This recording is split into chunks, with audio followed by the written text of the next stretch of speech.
नमस्कार साथियों। तो चलिए आज के दैनिक जागरण में क्या खास खबरें हैं उन्हें हम लोग एक एक करके देख लेते हैं।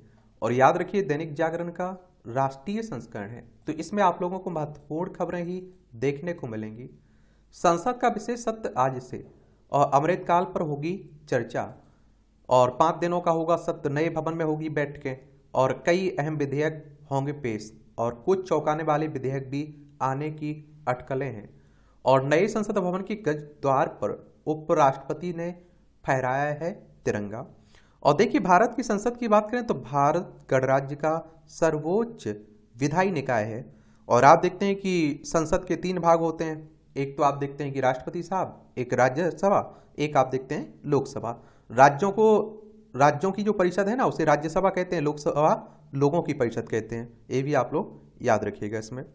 और राज्यसभा को आप लोग उच्च सदन भी कहते हैं। निचला सदन आपका लोकसभा है। क्या है? लोकसभा है। इसकी स्थापना 26 जनवरी 1950 में हुई थी। ये भी आप लोगों को याद रखना चाहिए। अभी अगर राज्यसभा में देखें तो 245 सदस्य हैं, तो लोकसभा में 543 सदस्य आप लोगों को देखने को मिलेगा। ठीक है। एशिया कप का महाराज भारत और सिराज, ये आप देखते हैं कि एशिया कप है ना, जो क्रिकेट की बात हो रही है, उसे किसने जीत लिया है? भारत ने जीत लिया है। भारत ने गेंदों के आधार पर सबसे बड़ी वनडे जीत हासिल की है। 50 रन पर ढेर हुई पिछली चैंपियन श्रीलंका। और 8 बार भारत ने एशिया कप अपने नाम किया। श्रीलंका ने 6 बार एशिया कप जीता है। चलिए, शुभकामनाएं हैं। और पारंपरिक कारीगरों को रियायती दर पर ऋण, मोदी ने अपनी जन्मतिथि पर किया 13,000 करोड़ रुपए की पीएम विश्वकर्मा योजना का शुभारंभ। और आप देखते हैं, कहा जिसको कोई नहीं पूछता उसको सेवक बनकर आया गरीब का बेटा मोदी। प्रशिक्षण के दौरान सरकार की तरफ से दिया जाएगा प्रति दिन 500 रुपये का भत्ता। आप देखते हैं। और यह क्या बोले, तकनीक और परंपरा मिलती है तो क्या कमाल होता है। यह पूरी दुनिया ने G20 क्राफ्ट बाजार में देखा है। लोकल के लिए वोकल के प्रति समर्पण पूरे देश का दायित्व है। गणेश चतुर्थी, धनतेरस, दीपावली समेत कई त्योहारों आदि आने वाले हैं और लोगों से लोकल खरीदने का आग्रह करूंगा, जिसमें आप देखिए विश्वकर्मा साथियों की छाप हो और भारत मंडपम को हो या फिर आप देखिए यशो भूमि, ये भारत के आतिथ्य और भारत की श्रेष्ठता और भव्यता के प्रतीक बनेंगे। चलिए, और जब बैंक आपकी गारंटी नहीं मानता तो मोदी आपकी गारंटी देता है। चलिए, अच्छी बात है, अच्छी पहल है।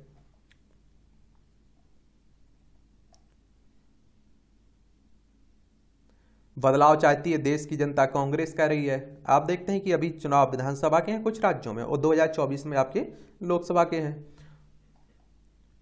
तुष्टीकरण के लिए पूर्व की सरकारों ने हैदराबाद मुक्ति दिवस नहीं मनाया। केंद्रीय गृह मंत्री अमित शाह ने रविवार को कहा कि तेलंगाना राज्य के गठन के बाद ही राजनीतिक दल वोट बैंक के कारण हैदराबाद मुक्ति दिवस मनाने की से झिझकते हैं। शाह ने 17 सितंबर 1948 को निजाम शासन से आज़ादी व हैदराबाद की भारतीय संघ में विलय की याद में हैदराबाद मुक्ति दिवस समारोह में यह टिप्पणी की है। और हैदराबाद में आप देखते हैं कि अलग रियासत हुआ करती था ना, तो आप देखते हैं बाद में से भारत में मिला लिया गया था। मणिपुर में सेना के जवान की घर से अपहरण की हत्या, ये आप देखिए मणिपुर में जो जातीय हिंसा फैली हुई है ये भी काफ़ी चर्चा में बना हुआ है। चलिए एक बार आपको मणिपुर ले चलते हैं। देखिए हमारा प्यारा भारत है, इसमें आप देखें ये मणिपुर देखने को मिलेगा। इम्फाल इसकी राजधानी है। इसकी सीमा नागालैंड, असम, मिजोरम से लगती है। अंतर्राष्ट्रीय सीमा इसकी किससे लग रही है? म्यांमार से लग रही है। और इसे आप देखते हैं कि 1949 में संघ में शामिल किया गया था। केंद्र शासित प्रदेश बनाया गया था 1956 में। राज्य के रूप में दर्जा मिला था 1972 में। और आप देखते हैं कि अनुसुईया उइके यहाँ की राज्यपाल है। मुख्यमंत्री एन बीरेन सिंह है। और विधानसभा में 60 सीटें हैं, राज्यसभा में 1 सीट है, लोकसभा में 2 सीटें हैं। 22,327 वर्ग किलोमीटर में फैला हुआ है ये आपका मणिपुर। सीबीआई ने ब्रिज एंड रोप कंपनी के 7 कर्मचारियों को किया गिरफ्तार। जांच एजेंसी ने मामले से जुड़े 2 लोगों को गिरफ्तार कर रिश्वत के 19.96 लाख रुपए भी बरामद किए। आप देखेंगे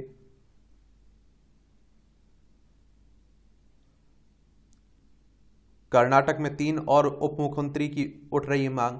देखिए उप मुख्यमंत्री का कोई संवैधानिक पद नहीं होता है। क्या होता है कि आप देखिए एक पार्टी में मान लीजिए कि कई नेता हैं या गठबंधन हुआ है, तो एक को आप देखते हैं मुख्यमंत्री बना दिया जाता है, दूसरे को उप मुख्यमंत्री बना दिया जाता है। उप प्रधानमंत्री का भी कोई पद नहीं है संविधान में। शांति निकेतन यूनेस्को की विश्व धरोहर सूची में शामिल। बंगाल के शांति निकेतन को यूनेस्को की विश्व धरोहर सूची में शामिल किया गया है। और शांति निकेतन में ही कवि रविन्द्रनाथ टैगोर ने विश्व भारती की स्थापना की थी। यूनेस्को ने रविवार को एक्स पोस्ट कर यह घोषणा दी की। वही प्रधानमंत्री मोदी ने कहा है कि शांति निकेतन को यूनेस्को की विश्व धरोहर सूची में शामिल किया जाना गर्व का विषय है। और यूनेस्को के बारे में आपको बता देता हूँ, क्योंकि इस एजेंसी के से क्वेश्चन आपकी परीक्षा में पूछ लेगा। और आप लोगों से हमेशा कह रहा हूँ, इस तरह के जो भी आपके संगठन है उनके बारे में सामान्य जानकारी जरूर रखिएगा। संयुक्त राष्ट्र शैक्षिक वैज्ञानिक सांस्कृतिक संगठन की बात हो रही है। इसकी स्थापना 16 नवंबर 1945 में हुई थी। और आप देखते हैं कि पेरिस फ्रांस में इसका हेडक्वार्टर आपको देखने को मिल जाएगा।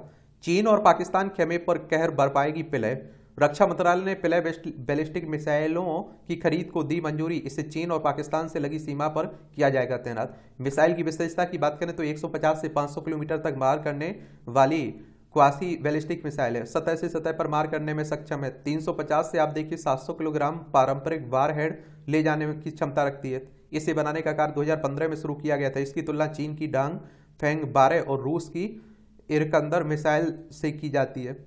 और इसका 2 स्टेज रॉकेट मोटर के साथ 3rd स्टेज MARV और गति इसकी 1 से आप देखते हैं कि 1.6 मैक ट्रेजेक्टरी लॉ और guidance system inertial navigation system. Launch platform की बात करें तो 8x8 VEML transporter erector launcher. इसे मोबाइल लॉन्चर से भी किया जा सकता है लॉन्च। और इंटरसेप्टर मिसाइल को मार गिराने की क्षमता से लैस है। कुछ दूरी तय करने के बाद हवा में अपनी रास्ता बदल सकती है। इसे ट्रैक करना मुश्किल होगा। देख लीजिए, एक खबर है आपकी राष्ट्रीय राजधानी दिल्ली से जुड़ी हुई है। दिल्ली एक केंद्र शासित प्रदेश है, ये भी आप जानते हैं। नई दिल्ली उसकी राजधानी है।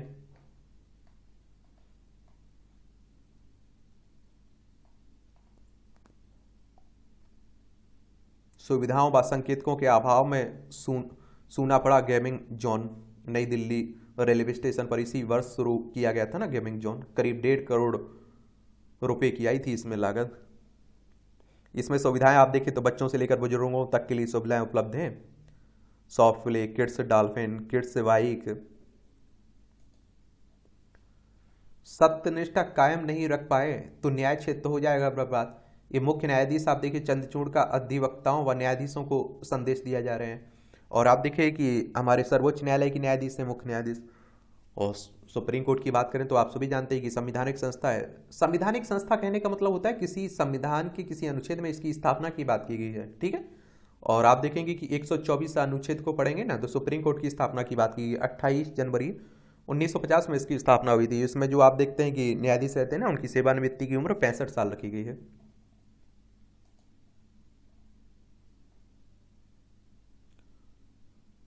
कल प्रधानमंत्री साहब का आप देखते हैं कि जन्मदिन था, तो वही बातें हो रही सब।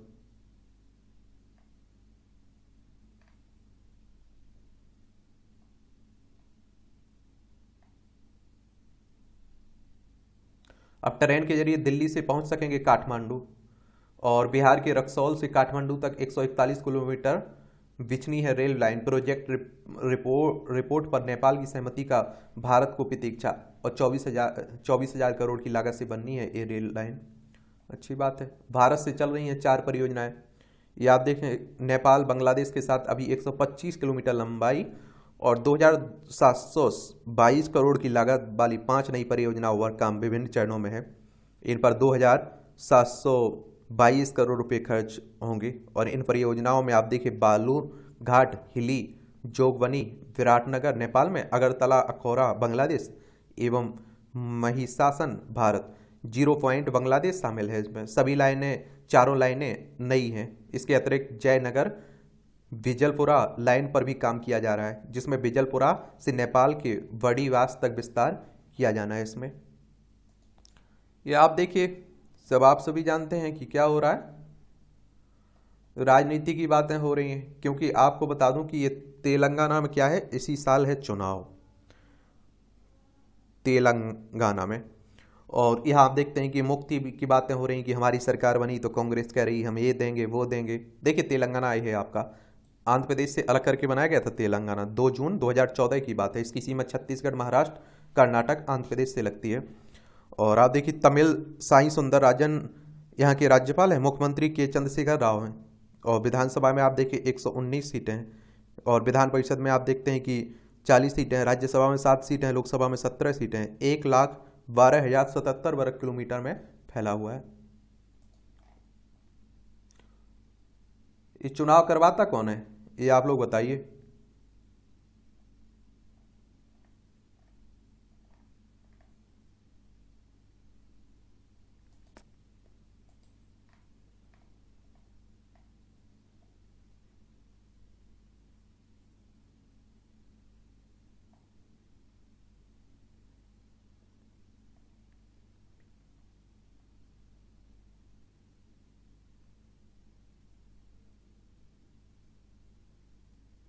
ये मसूरी में 133 वर्ष पहले बना वुडन स्केटिंग रिंग जलकर राख हुआ। 1890 में हुई थी स्थापना, तब था एशिया का सबसे बड़ा वुडन स्केटिंग रिंग। स्केटिंग के साथ मुक्केबाजी, नाटक और रात्रि भोज भी होते थे। युद्ध में दोस्त या फिर दुश्मनों की पहचान करेगा आइडेंटिफिकेशन फ्रेंड। ये आप देखिए IIT जम्मू रक्षा कंपनी के सहयोग से बना रहा डिवाइस आतंक रोधी अभियान में भी आएगा काम। GPS उपकरण जाम किए जाने से बचाने के लिए एंटी GPS जैमिंग डिवाइस भी बन रहे हैं इसमें।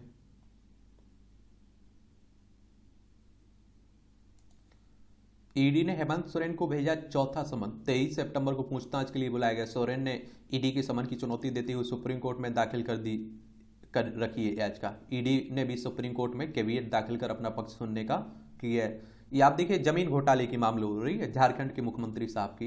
ये आप देखें रांची इसकी राजधानी है। बिहार, आप देखें उत्तर प्रदेश, छत्तीसगढ़, उड़ीसा, पश्चिम बंगाल से इसकी सीमा लगती है। झारखंड की बिहार से अलग करके बनाया गया था। ये कब की बात है? 15 नवंबर सन 2000 में बना था। CP राधाकृष्णन यहाँ के राज्यपाल है। मुख्यमंत्री हेमंत सोरेन है। विधानसभा में 81 सीटें हैं, राज्यसभा में 6 सीटें हैं, लोकसभा में 14 सीटें आपको देखने को मिलेंगी। 79,716 वर्ग किलोमीटर में फैला हुआ है आपका ये।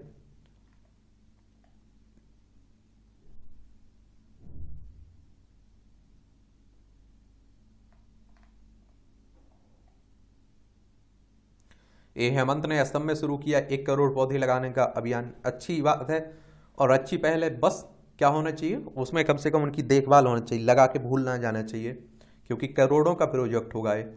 और लेकिन आप देखते हैं कि क्या होते हैं, पेड़ को लगा तो देते हैं, बाद में उसकी देखभाल नहीं करते हैं।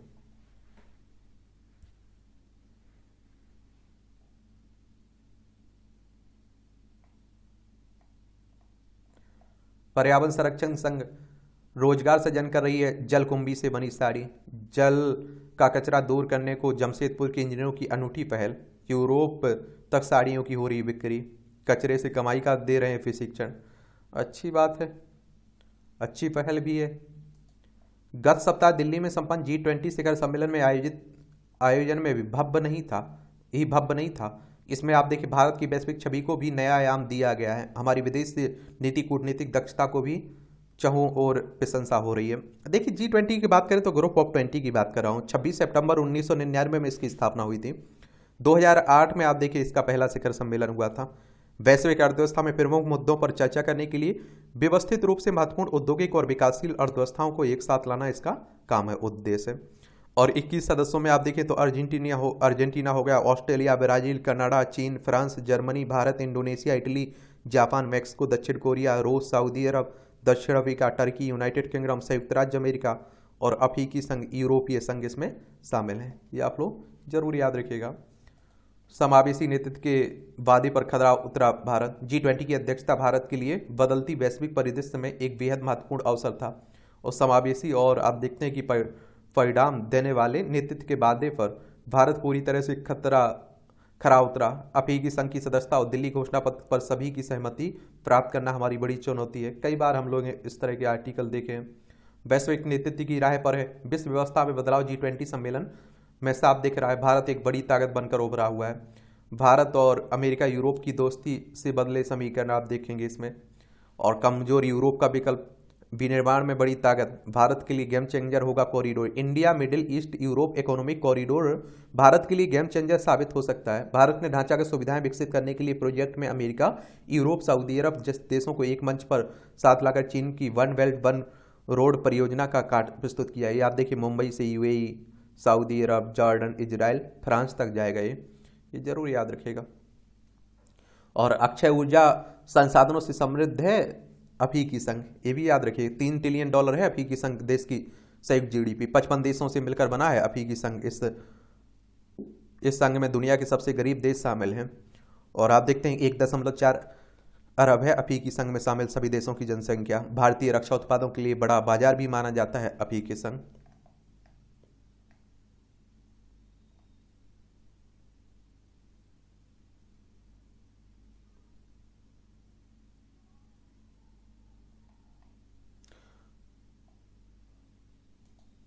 ये आप देखिए डीआरडी विज्ञानी की पॉलीग्राफ जांच की मांग वाली याचिका खारिज हुई है।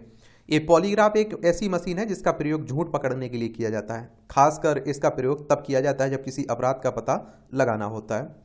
और आप देखते हैं कि इन विज्ञानियों पर पाकिस्तान की खुफिया एजेंसी को गोपनीय सूचना लीक करने का आरोप लग रहा है ना, डीआरडीओ के से जुड़े हुए, defence research and development organisation से जुड़े हुए। 1958 में डीआरडीओ की स्थापना हुई थी। नई दिल्ली में आप लोगों को हेडक्वार्टर इसका देखने को मिलेगा। ये आप देखिए संपादकीय पाठ है, रणनीतिक साझेदारी का अहम कदम। और ये आप लोग देखिए, इसे पढ़ा करिएगा इन आर्टिकल्स को। ये आपको प्रीलिम्स में, मुख्य परीक्षा में, इंटरव्यू में हर जगह मदद पहुंचाती है।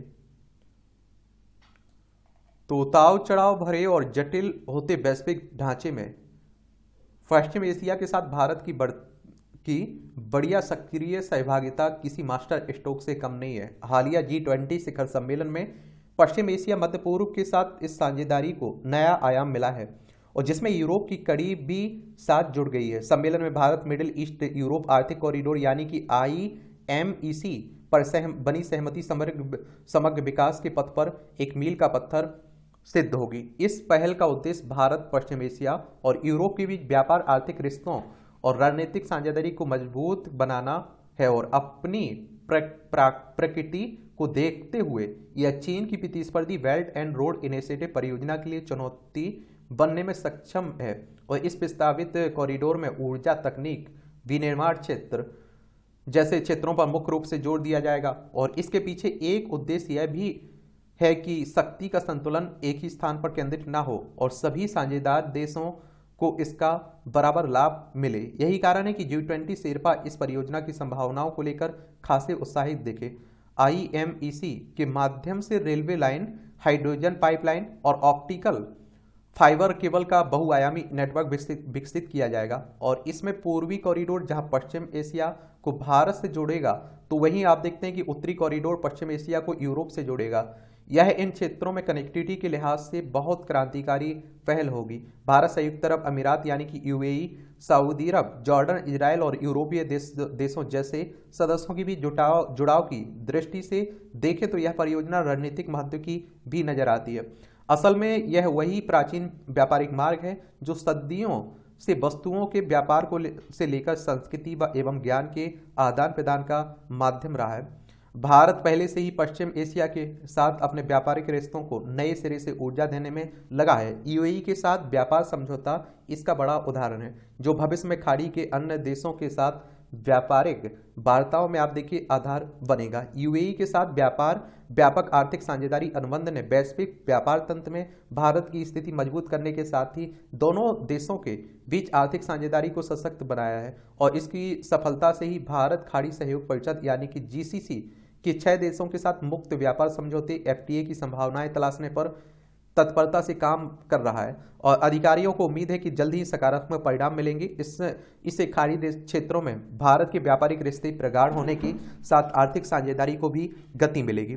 खाड़ी सहयोग परिषद और भारत के बीच केवल व्यापारिक ही नहीं बल्कि गहन रणनीतिक रिश्ते भी विकसित हुए हैं। विशेष रूप से प्रधानमंत्री नरेंद्र मोदी के कार्यकाल में भारत ने इस क्षेत्र के साथ अपने रिश्तों की डोर को नए सिरे से जोड़कर उसे और मजबूत किया है। अपने पूर्ववर्तियों के उलट प्रधानमंत्री मोदी अहम आर्थिक और सामरिक और ऊर्जा समझौतों के जरिए GCC देशों को साधने में सफल हुए। प्रधानमंत्री के दौरे के साथ आप देखिए GCC के उच्च अधिकारियों की निरंतर आवाजाही ने दर्शाया कि दोनों पक्ष इन संबंधों को कितना महत्व देते हैं। दोनों पक्षों के बीच यह साझेदारी श्रम शक्ति और रेमिटेंस के कहीं आगे बढ़कर बुनियादी ढांचा विकास, तकनीक साझेदारी और यहाँ तक कि साइबर सुरक्षा सुनिश्चित करने तक बढ़ती गई है। भारत के दृष्टिकोण से यह बहुत महत्वपूर्ण रहा है और उसने इन देशों के साथ दीर्घकालिक ऊर्जा समझौते किए हैं जो देश की तेजी से बढ़ती अर्थव्यवस्था के लिए बहुत आवश्यक है।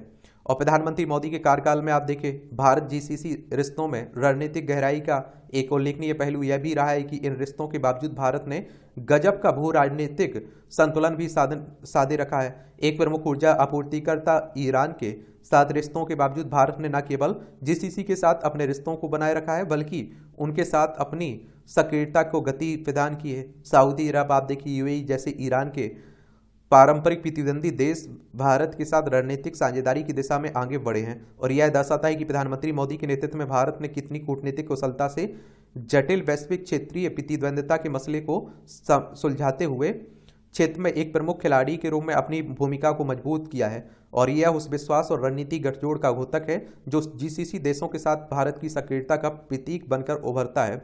और इसके अतिरिक्त आप देखें सांस्कृतिक, कूटनीतिक और लोगों से संपर्क ने भी साझेदारी को नया क्षेत्र प्रदान किया है। और प्रधानमंत्री मोदी ने समय समय पर जीसीसी देशों का दौरा किया और उनके दौरे पर अक्सर बड़े आयोजन भी हुए। ऐसे आयोजनों के माध्यम से इन देशों में भारतवंशी समुदाय की महत्ता रेखांकित हुई है। संगीत, सिनेमा और योग आदि की संयुक्त भारतीय संस्कृति की शक्ति के माध्यम से मिले कूटनीतिक लाभ से भी रिश्ते बहुआयामी बने हैं। ऐसे में ये रिश्ते केवल आर्थिक आवश्यकता से बनकर परस्पर सम्मान, साझा मूल्यों और रणनीतिक साम्यता से ओतप्रोत हो गए हैं। यह एक गुणात्मक परिवर्तन है जो सुनिश्चित करता है कि भारत जीसीसी संबंध कहीं अधिक लचीले और विविधतापूर्ण और दूरगामी एवं दीर्घकालिक सहयोग की दिशा में अग्रसर हैं। अब प्रस्तावित गलियारे से यह साझेदारी और लाभदायक होगी, यह मानने में कोई संदेह नहीं है कि प्रधानमंत्री मोदी के नेतृत्व में दुनिया के इस छोर के साथ यह बहुआयामी सक्रियता न केवल भारत की घरेलू आवश्यकताओं की पूर्ति करने में सक्षम सिद्ध हो रही है बल्कि भारत के वैश्विक कद को भी बढ़ाने वाली है। और यह जटिल भू राजनीतिक और आर्थिक हितों को साधने में भारत की क्षमता को पुष्ट करती है। अब इससे केवल जरूरत या फिर एक दूसरे के काम आने वाले नहीं दोस्ती और बल्कि परस्पर सम्मान और साझा रणनीतिक लक्ष्यों पर केंद्रित साझेदारी का आकार ले रही है। ये देवराय प्रधानमंत्री के आर्थिक सलाहकार परिषद के प्रमुख, सिन्हा परिषद में ओएसडी हैं, अनुसंधान है। इनके आप देखिए लेखकों के निजी विचार है एक तरह से। ये आप देख रहे हैं, ये है विवेक देवराय, ये आदित्य सिन्हा है।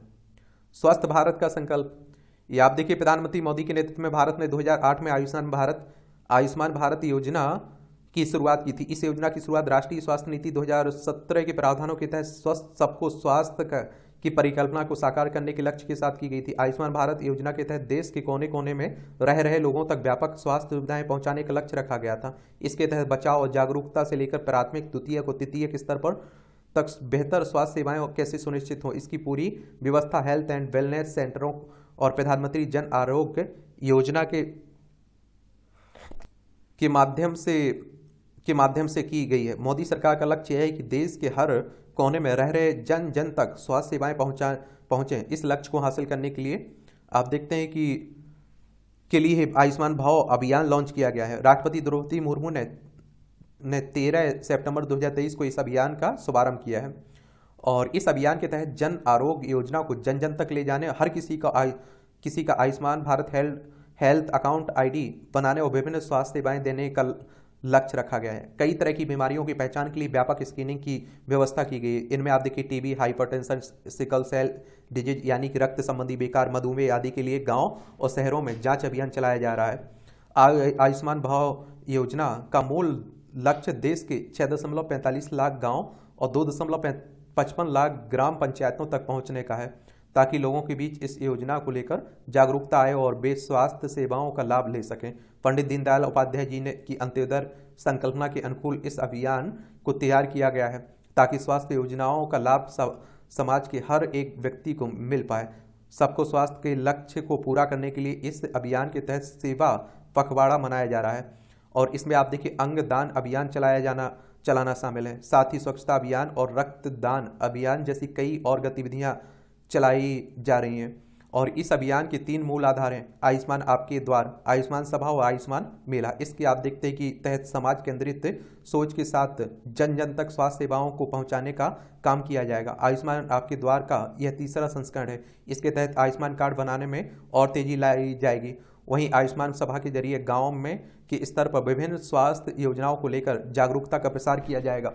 आयुष्मान मेला के माध्यम से स्वास्थ्य से संबंधित विभिन्न चिंताओं का समाधान करने का काम किया जाएगा। आयुष्मान आपके द्वार अभियान की शुरुआत पूरे देश में आप देखिए 17 सितंबर से हो गई है और यह इस साल की 31 दिसंबर तक चलेगा। प्रधानमंत्री जन आरोग्य योजना के तकरीबन 60 करोड़ लाभार्थियों से अधिक लोगों के आयुष्मान कार्ड बनाने का काम इस अभियान के तहत होगा, ताकि कोई भी बेहतरीन स्वास्थ्य सेवाओं से अछूता ना रहे। और आयुष्मान सभा की शुरुआत राष्ट्रपिता महात्मा गांधी की जन्म जयंती पर 2 अक्टूबर 2023 से होगी और 31 दिसंबर 2023 तक चलने वाली इस अभियान के तहत देश भर के गांव और शहरों में सभाओं का आयोजन होगा। इसके जरिए मुख्य तौर पर जन जन तक स्वास्थ्य योजनाओं को लेकर जागरूकता का प्रसार किया जाएगा। जन भागीदारी से जन कल्याण की भावना विकसित करते हुए स्वास्थ्य व्यवस्था में जन भागीदारी सुनिश्चित करने का काम भी इसके तहत किया जाएगा। और इसमें आप देखिए आयुष्मान कार्ड का वितरण किया जाएगा, सूचीबद्ध अस्पतालों के बारे में जानकारी दी जाएगी, आयुष्मान भारत हेल्थ आईडी बनाने और स्कैनिंग सेवाएं एवं स्वास्थ्य चर्चा जैसी गतिविधियों का आयोजन होगा। और इसमें आप देखते हैं कि स्थानीय सांसद, विधायक, जनप्रतिनिधियों के अलावा सरकार की विभिन्न स्वास्थ्य योजनाओं के लाभार्थी शामिल होंगे। आयुष्मान मेला का आयोजन हर सप्ताह गाँव के स्तर पर देश के सभी 1.6 लाख हेल्थ एंड वेलनेस सेंटरों पर होगा और साथ ही प्रखंड स्तर पर इसका आयोजन मेडिकल कॉलेजों के जरिए सामुदायिक स्वास्थ्य केंद्रों पर होगा। और इन मेलों के माध्यम से ENT, आँख, मानसिक बीमारी आदि के लिए परामर्श और इलाज की सुविधा एक बहुत बड़ी आबादी को मिलेगी और साथ ही लोगों में स्वास्थ्य को लेकर व्यापक जागरूकता का प्रसार होगा। इन सभी कोशिशों के माध्यम से देश के हर गाँव को आयुष्मान ग्राम पंचायत और हर शहरी वार्ड को आयुष्मान शहरी वार्ड बनाना है और ऐसा करके जमीनी स्तर पर स्वास्थ्य के मामले में स्थिति बेहद मजबूत होगी। जिन गांव में आयुष्मान कार्ड वितरण, Ayushman Bharat health ID scanning और संक्रामक एवं गैर संक्रामक बीमारियों के इलाज के मामले में 100% कवरेज होगा, उनमें प्रमाण पत्र भी दिया जाएगा। स्वास्थ्य सेवाओं को जन जन तक ले जाना मोदी सरकार का सिर्फ लक्ष्य नहीं बल्कि प्रतिबद्धता है और यह प्रतिबद्धता प्रधानमंत्री नरेंद्र मोदी की स्वस्थ भारत परिकल्पना का अंग है। बृहदारण्य उपनिषद में कहा गया कि सर्वे भवन्तु सुखिन, सर्वे सन्तु निरामय, सर्वे भद्राणि पश्यन्तु यम्मा कश्चित् दुख भाग भवेत्। सर्व कल्याण का जो संदेश इसमें समाहित है उसे जमीन पर उतारने के लिए आयुष्मान भाव की परिकल्पना केंद्र सरकार ने की है। इस महत्वपूर्ण अभियान के माध्यम से आप देखिए हम सबका स्वास्थ्य सुनिश्चित करते हुए स्वस्थ भारत से समृद्ध भारत की राह पर आगे बढ़ना है। एक केंद्रीय स्वास्थ्य एवं परिवार कल्याण एवं रसायन उर्वरक मंत्री है ना मनसुख मांडविया, इनके द्वारा यह आर्टिकल लिखा गया है। इस समर्पण का भाव जन्म से लेकर आप देखिए मरण तक कोई भी व्यक्ति एक क्षण के लिए बिना कार्य किए नहीं रह सकता है। यह शास्त्रीय सिद्धांत ही नहीं, अब तो व्यवहारिक जीवन में भी दिन प्रतिदिन इसका अनुभव किया जा सकता है। अच्छा कॉलम लिखा जाता है, देख लिया करिएगा।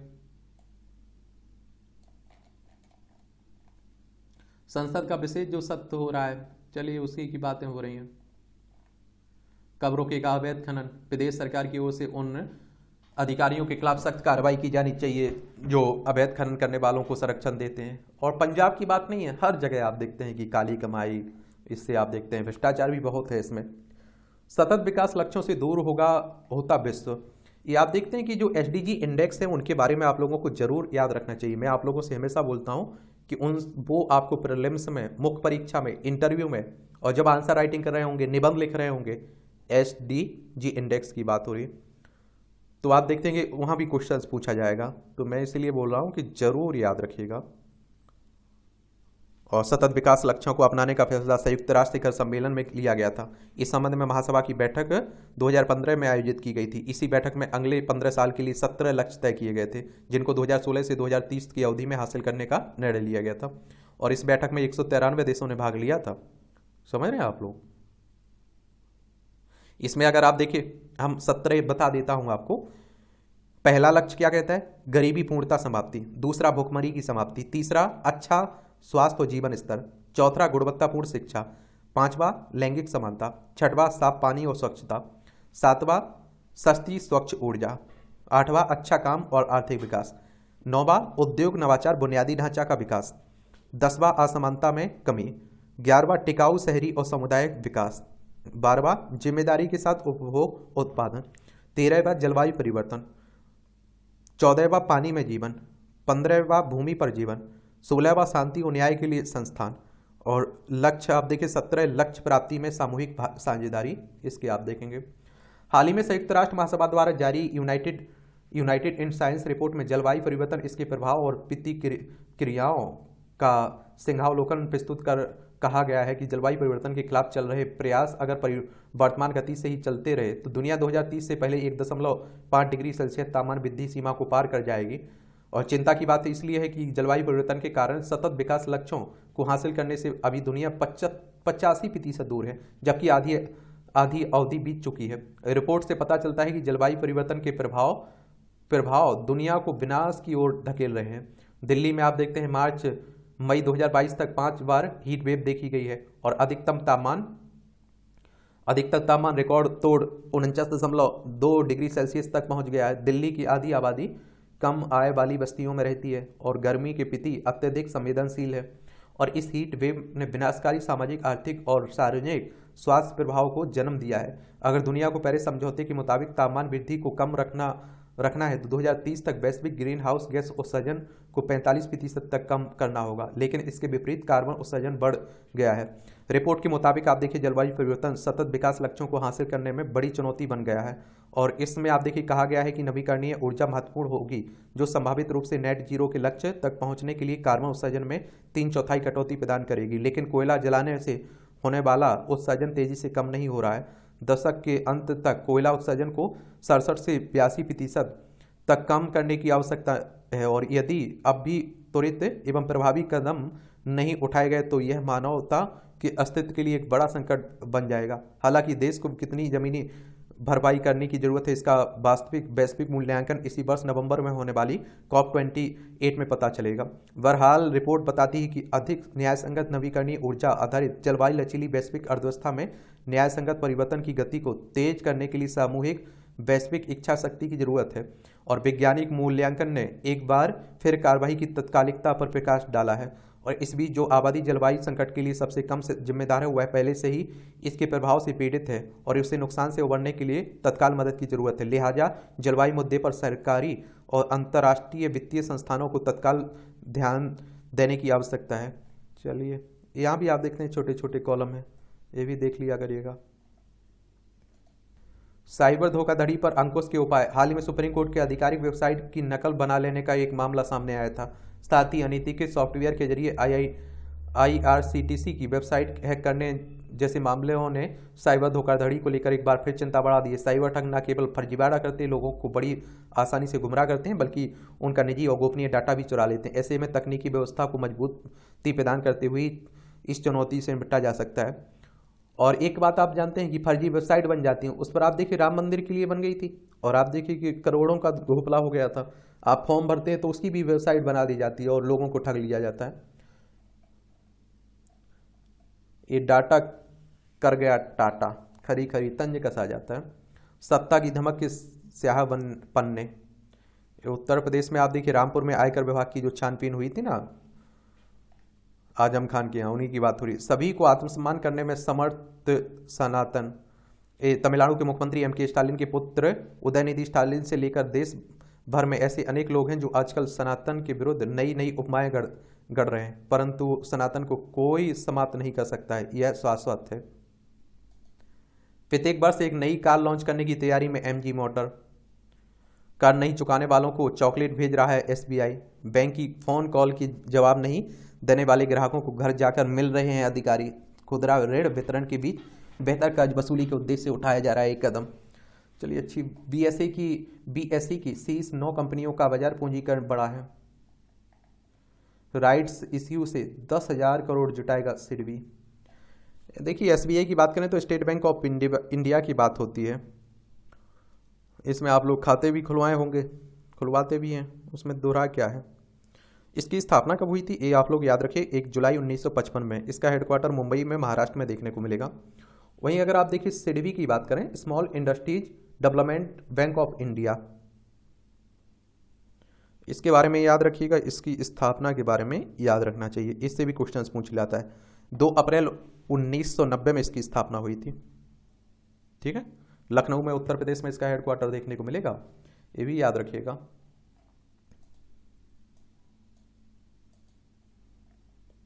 चीनी विवाद सुलझाने के लिए भारत ब्राजील में वार्ता शुरू हो गई है। विश्व स्वास्थ्य संगठन में चीनी को लेकर रहे व्यापारिक विवाद को लेकर आपसी सहमति के आधार पर सुलझाने के लिए भारत ब्राजील के बीच वार्ता हो रही है। एक अधिकारी ने बताया कि समझौते के तहत ब्राजील भारत के साथ एथेनॉल उत्पादन टेक्नोलॉजी साझा कर सकता है। ब्राजील दुनिया का सबसे बड़ा गन्ना और एथेनॉल उत्पादक देश भी है।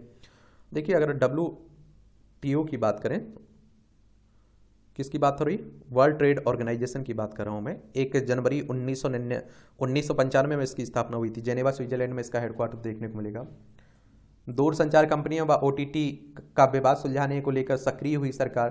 कंपनियों के आग्रह पर संचार मंत्रालय ने लिया संज्ञान। आगे की रोडमैप पर फैसला जल्द। बैंडविड्थ पर लाखों करोड़ निवेश करने वाली दूरसंचार कंपनियों ने नेटवर्क पर OTT कर रही है कमाई, और 6G आवंटन से पहले हो जाएगा अंतिम फैसला। विवाद सुलझाने के लिए हो सकता है समिति का गठन। वोडाफोन ने किया 1701 करोड़ रुपए का भुगतान।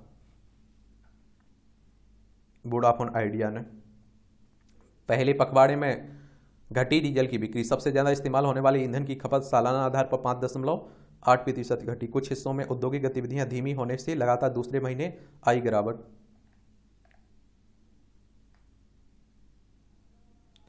ममता के अनुरोध पर गडकरी भारतमाला परियोजना को संशोधित करने पर सहमत हुए। संशोधन के कारण करीब 100 करोड़ रुपए बढ़ जाएगा परियोजना की लागत। केंद्र करेगा वहन। और तृणमूल कांग्रेस के स्थानीय विधायक कर रहे सबवे और फुट ओवरब्रिज बनाने की मांगे।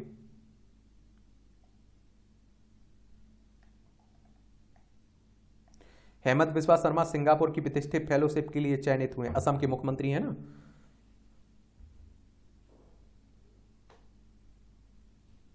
फेलोशिप व्यक्तियों को उनके राष्ट्र के विकास और सिंगापुर के साथ द्विपक्षीय संबंधों के उत्कृष्ट योगदान के लिए दिया जाता है। ये भी याद रखिएगा।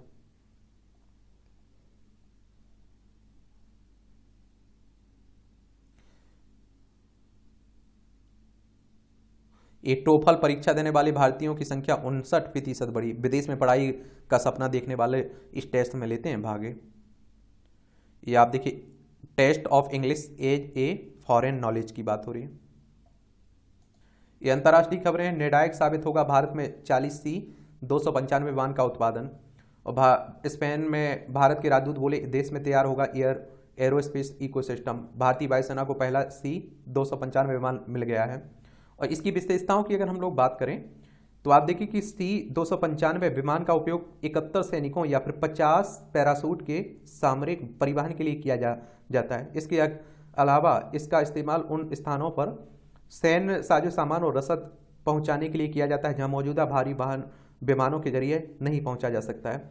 C-295 विमान पैराशूट के सहारे सैनिकों को उतारने और सामान गिराने के लिए काफ़ी उपयोगी हो सकता है, और इसका उपयोग किसी हादसे के पीड़ितों और बीमार लोगों को निकालने के लिए भी किया जा सकता है। यह विमान विशेष अभियानों के साथ साथ आपदा की स्थिति और समुद्री क्षेत्रों में गश्ती कार्यों को पूरा करने में सक्षम भी है।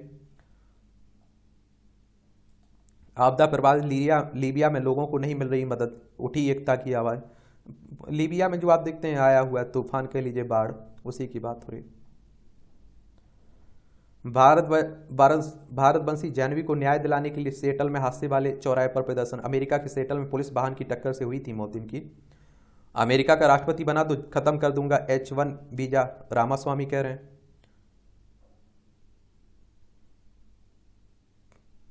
ईरान में बंदूकधारी ने सुरक्षा बलों पर की फायरिंग, एक की मौत।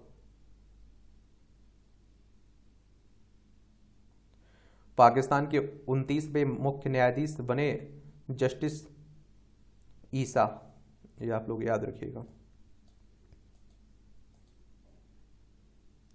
यूरोपीय संघ से अलग हो सकता है तुर्की, एर्दोगन कह रहे हैं, देख लीजिए EU से।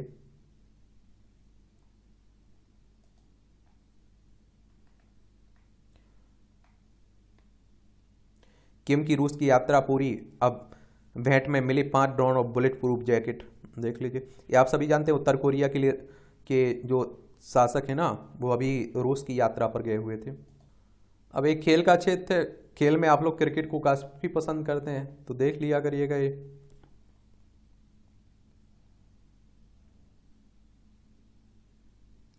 पृथ्वीराज क्वार्टर फाइनल में पृथ्वीराज पाटिल को छोड़कर भारत के फ्री स्टाइल पहलवानों का विश्व चैंपियनशिप में खराब प्रदर्शन जारी रहा है। सर्वश्रेष्ठ फुटबॉल टीम बनाने से रोका, स्टमक कह रहे हैं भारतीय फुटबॉल टीम के मुख्य कोच हैं। स्मिथ और मैक्सवेल की ऑस्ट्रेलियाई टीम में वापसी हुई है। डायमंड लीग फाइनल्स में खिताब से चूके नीरज। इला वेनिल ने रियो निशानेबाजी विश्व कप में स्वर्ण पदक जीता, आप देखेंगे। बोपन्ना और नागल ने भारत को दिलाई आसान जीत ये डेविस कप के विश्व ग्रुप 2 के डबल्स मुकाबले में। ये भी आप लोग देख लिया करिएगा। अध्यात्म और अतीत का गौरव, महाकवि रामधारी सिंह दिनकर की बात हो रही है, पढ़ लिया करिएगा। ये निपा वायरस के बारे में आप लोग नीचे लिखिए, हम लोग कई बार बात कर चुके हैं। अभी केरल में दिख रहा है ना।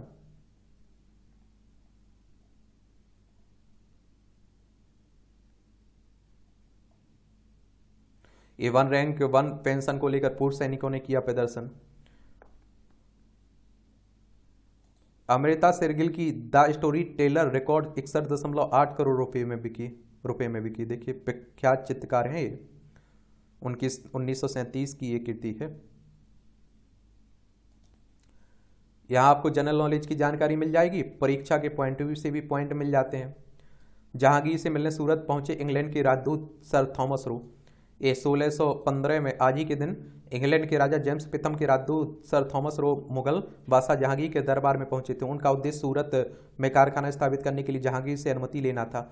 इसे ईस्ट इंडिया कंपनी को भारत में स्थापित करने की दिशा में पहला कदम माना जाता है। भारत सरकार ने ई सिगरेट पर लगाया प्रतिबंध।